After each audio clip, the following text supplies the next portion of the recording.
పూర్తయ్యేసరికి దాదాపు 10,000 ఓట్ల ఆధిక్యతలో కాంగ్రెస్ పార్టీ అభ్యర్థి నవీన్ యాదవ్ ముందంజలో ఉన్నారు. గాంధీ భవన్ దగ్గర అప్పుడే సంబరాలకు రెడీ అవుతున్నారు. ఏదో కొత్త సంస్కృతి వస్తున్నట్టుంది. మహేష్ సరి తీసుకోండి, రప్పా రప్పా అని డైలాగ్స్ ఏవో వస్తున్నాయంట గాంధీ భవన్ దగ్గర. అది మంచిది కాదు. కొంచెం మీ వాళ్ళకి చెప్పగలిగితే I will be happy, people will be happy of Telangana, people of Telangana. Right, anyway ఇక మనం బీహార్ ఒకసారి చూద్దాము. This is very condemnable. ఆ రప్పా రప్పా అనే దాన్ని మార్చుకోకపోతే వైఎస్ఆర్ కాంగ్రెస్ పార్టీ లాగా అయిపోతుంది. వైఎస్ఆర్ కాంగ్రెస్ పార్టీ లాగా అయిపోతుంది ఇమీడియట్ గా.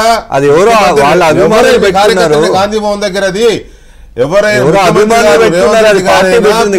అధ్యక్షుడు, ఎందుకంటే వాళ్ళిద్దరు ఫోటోలే ఉన్నాయి కాబట్టి తగ్గేదేలే. రప్పా రప్పా ఇలాంటి సినిమా డైలాగులు పెట్టి చేస్తే ఏపీలో వైఎస్ఆర్ కాంగ్రెస్ పార్టీ లాగా అయిపోతుంది. దయచేసి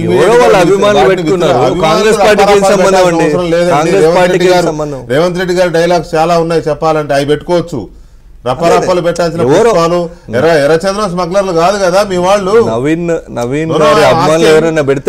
వాళ్ళు ఎర్రచంద్రం స్మగ్లర్లు ఏం కాదు కదా ఆ రప్పరప్పలు పెట్టడానికి. No, it should be remove. మేము రూలింగ్ లో